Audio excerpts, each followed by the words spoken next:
On this edition, I'd like to go over BJ Penn's retirement and a potential opponent for BJ Penn if he is to return from retirement and fight in the UFC. Now, in the past, BJ Penn, he was the lightweight champion.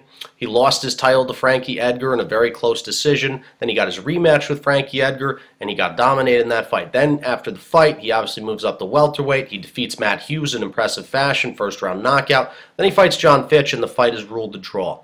And, nobody wins, nobody loses. It was just kind of lukewarm. It was a bad situation. Nobody wins, nobody loses. Following that, he was supposed to fight Carlos Condit. That never happened. Then BJ Penn fought Nick Diaz. Now, in the Nick Diaz fight, BJ Penn won the first round 10-9.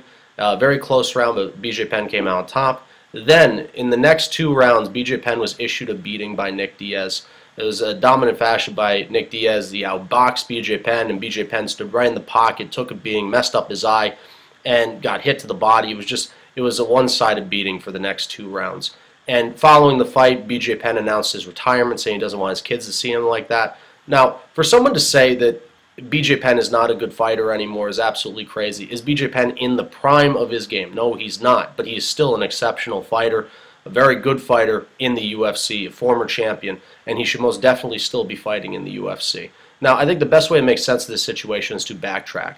So, he was on top of the world in the lightweight division. He defended his belt multiple times, and then he loses his belt. Not once, but twice in trying to get his belt back. Moves back to welterweight, has some success, then a draw. And something that really nobody wants. Nobody wins, nobody loses. Just there's nothing that could be gained or lost from it, just a draw.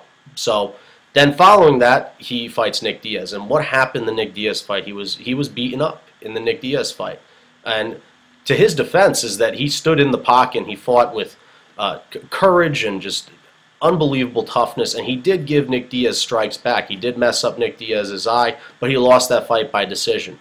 But it was really a fight where he was beaten down. It's something that really BJ Penn, it happened in the Frankie Edgar fight the second time he fought him, and then in the Nick Diaz fight, it was like it's almost like he reached an all-time low, technically an all-time low. And I'm not saying BJ Penn's at an all-time low in his career, but if you could look at it like that, it was an all-time low for him.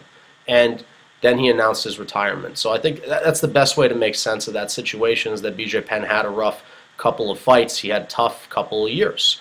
And, for him to announce his retirement after the Nick Diaz fight, I think it most definitely makes sense. But to say that he should not be fighting in the UFC anymore is absolutely crazy. The man just needs to get his mentality straight, and hopefully he can get back into the UFC and find the right opponent. Now, in recent news, Josh Koscheck made people aware that he was offered to fight to face BJ Penn, and he accepted the match. And then BJ Penn obviously cleared this all up and told us that, or responded to Josh Koscheck and said that he didn't plan on returning to the UFC anytime soon. So obviously BJ Penn's still trying to figure everything out. I still think BJ Penn still has plenty more fights. I mean, the guy's 33 years old. He's not the youngest fighter, but he still has plenty of years of fighting left in him. He still has the talent to fight in the UFC.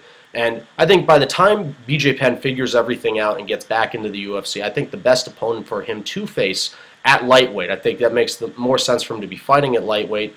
I think the best opponent for him would be Eddie Alvarez. And given this, because obviously Eddie Alvarez is fighting in Bellator, and whenever he does make the crossover to the UFC, it could be perfect timing for BJ Penn when he comes back and out of retirement.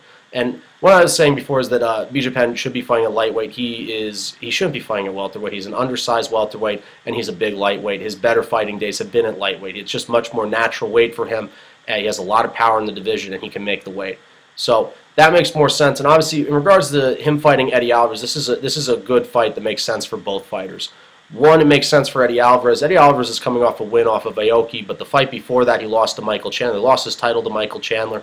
And there's been rumors about Eddie Alvarez coming over and fighting Anthony Pettis. That's been a rumor.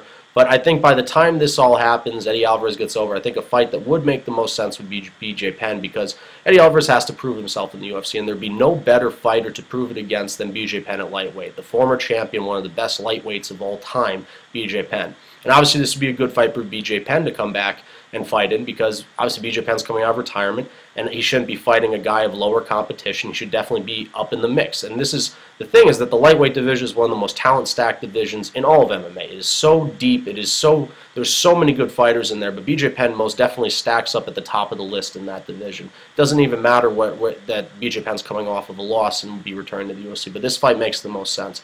Obviously, Eddie Alvarez is a very well-balanced mixed martial arts, boxing, wrestling. The guy finishes fights. There'd be no better fighter to fight than BJ Penn. A guy, you know exactly what you're going to get from BJ Penn. He's a tough guy. He's not easy to finish at all. He's got exceptional boxing. He's got underrated wrestling, and he's got outstanding Brazilian jiu-jitsu. And this fight, if these two were to square off, I think with the timing and based on everything, I think this fight would make the most sense for both fighters. So obviously it would be a good welcoming fight for Eddie Alvarez. It would be a good first fight out of retirement for BJ Penn once he gets everything cleared up. And in regards to the entertainment values, that these two guys would go to war, would it be a main event on a pay-per-view? I think it would be a reach to say that, but I think, would this be a main event or a co-main event on a UFC on Fox or UFC on FX or Fuel TV? Most definitely. These two guys would go to war, and they would put on an entertaining fight. So that's just really what I have in regards to BJ Penn's retirement, potential opponent for him. Eddie Alvarez would make the most sense. And hopefully we get to see BJ Penn get everything together and come out of retirement. And that's what I have for this edition. This is Kyle Delaney signing off. I'm out of here.